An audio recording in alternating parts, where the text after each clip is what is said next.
In this specimen, superiorly lies the tongue, anteriorly lies the trachea, and posteriorly lies the esophagus. And the cartilages of the larynx, we can clearly see there are the 3 paired and 3 unpaired cartilages of the larynx. Superiorly lies the epiglottis, and this epiglottis, this is leaf-like structure that lies posterior to the tongue.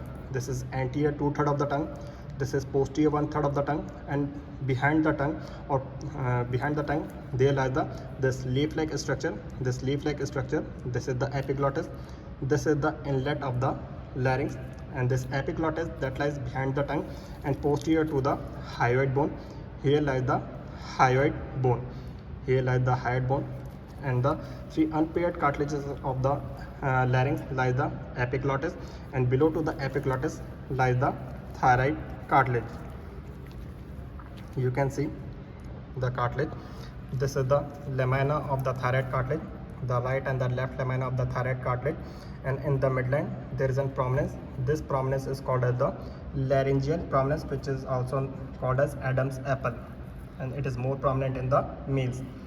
Below to the thyroid cartilage, here lies the cricoid cartilage, and the anterior part of the cricoid cartilage, that is ring shaped, and the posterior part of the cricoid cartilage, that is broad and called as the lamina. And in the another specimen, we can see this leaf-like structure. This leaf-like structure, that is the epiglottis, and this epiglottis that lies behind this bone. This is the hyoid bone. You can clearly see here lies the bone, this flexible bone. This is the hyoid bone, and behind the hyoid bone here lies the epiglottis, and this is the inlet of the larynx. And below to the epiglottis here lies the cartilage, and this cartilage is the thyroid cartilage. You can see here lies the cartilage, and this cartilage is the thyroid cartilage, and below to the thyroid cartilage here lies the cricoid cartilage, and the anterior part of the cricoid, that is ring shaped, and the posterior part of the cricoid cartilage, that is broad. You can clearly see the posterior part of the cricoid cartilage, that is broad, and the posterior broad part, there lies the arytenoid cartilage.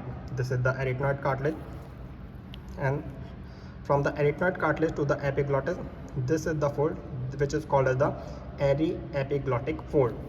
And within the larynx, you can see some of the elevations. This is some of the fold.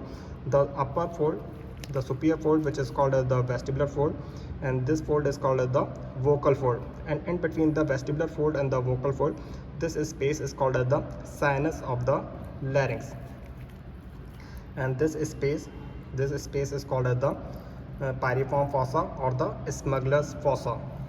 So